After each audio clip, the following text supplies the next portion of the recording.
Prime ministers compromised और foreign policy is compromised. वो हिंदुस्तान के इंटरेस्ट में काम नहीं करेंगे, किसानों के इंटरेस्ट में काम नहीं करेंगे। वो जो अमेरिका और जो इजराइल कहेगा वो करेंगे। आप देख ले।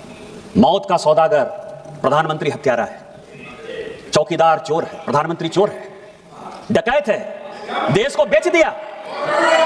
लीडर ऑफ द अपोजिशन इतनी बातें बोलता रहा, आपको शर्म नहीं आती है? भारतीय जनता पार्टी के नेता हैं और इस देश के प्रधानमंत्री हैं। एक नहीं 1000 बार यदि बोलना पड़ेगा तो हम बोलेंगे। मौत का सौदागर सोनिया जी ने on the floor of the house का है, हत्यारा उन्होंने on the floor of the house का है। क्या बात कर रहे हो?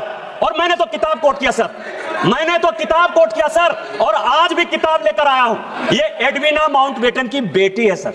वो कहती है कि महात्मा गांधी की हत्या हो गई 30 जनवरी 1948 को, और उसके बाद जो है गम मनाने के बदले नेहरू एडविना माउंटबेटन के साथ एक कमरे में अलग से बंद थे, और फादर ने और उसने जो है, मैं तो किताब कोट कर रहा हूं कि यदि अमेरिका से पैसा लेकर अपने नॉन अलाइंड मूवमेंट बनाया, बांडुंग सम्मेलन 1959 से लेकर 1960 तक किया, यदि सीआईए के इस कागज में लिखा हुआ है तो मैं नहीं बताऊंगा कि आप अमेरिका के दलाल थे।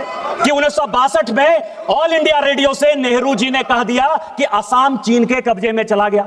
तो जनरल कॉल जो उनके रिश्तेदार थे, 17 लोगों को बाईपास करके जिनको की जनरल बनाया था, यदि वो अपनी किताब में लिखते हैं कि अमेरिका के साथ मिलकर मैं लड़ाई लड़ रहा था, मतलब चाइना के साथ भारत नहीं लड़ रहा था, अमेरिका लड़ रहा था, यदि आप अमेरिका के गुलाम थे, मैं ये बात नहीं कहूंगा। खुद वॉशिंगटन पोस्ट में सर 4 पेज का न्यूज छपा 1962 में नंदा देवी में न्यूक्लियर डिवाइस लगाया गया, और जिसके कारण गंगा में जो वो न्यूक्लियर डिवाइस के कारण जो विकिरण हो रहा है, उसके कारण गंगा के क्षेत्र में जो कैंसर फैल रहा है, उसके कारण नेहरू हैं। क्या ये बात मैं नहीं कहूंगा? 1962 में यदि उड़ीसा का चरबटिया एयरपोर्ट आप अमेरिका को बेस यूज करने के लिए दे देते हैं, तो क्या अमेरिका की आप दलाली कर रहे थे? ये बात मैं नहीं कहूंगा।